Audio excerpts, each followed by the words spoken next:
Pemirsa, kasus gigitan anjing liar positif rabies kian meluas di Kelungkung. Kasus gigitan anjing rabies yang terakhir terjadi di lingkungan Pegending, Kelurahan Semarapura Kauh. Kasus yang menelan korban belasan orang ini menjadi kasus ke-7 tahun ini setelah sebelumnya juga terjadi di Desa Takmung, Sampalan, dan Tiingan.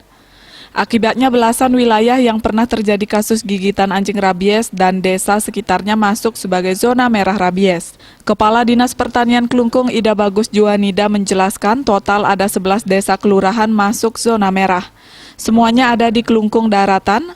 Juanida menegaskan 11 desa itu antara lain Desa Takmung, Semarapura Kauh, Tiingan, Nyalian, Dawan Kelot, Selisihan, Manduang, Dawan Kaler, Besan, Pesinggahan, dan Kamasan. Dari belasan desa ini tidak ada yang dari Kecamatan Nusa Penida. Wilayah kepulauan ini memang jarang terjadi kasus gigitan anjing liar positif rabies karena cukup terisolir. Bahkan sudah zero kasus rabies sejak 2017.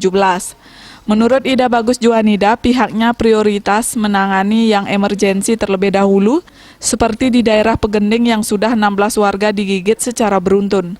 Untuk langkah-langkah emergensi agar tidak semakin meluas, pihaknya menerjunkan petugas untuk melakukan screening korban gigitan dan vaksin untuk anjing, kucing, dan kera. Sementara itu, Kabid Pencegahan dan Pengendalian Penyakit Dinas Kesehatan Kelungkung Iwayan Karyana menambahkan, setelah diketahui ada kasus gigitan anjing rabies dari 16 orang yang digigit, telah ditangani petugas sesuai protokol.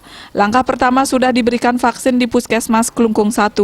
Selanjutnya pihaknya bersama Kaling mencari lagi kasus-kasus gigitan yang korbannya belum melaporkan, supaya segera mendapat penanganan.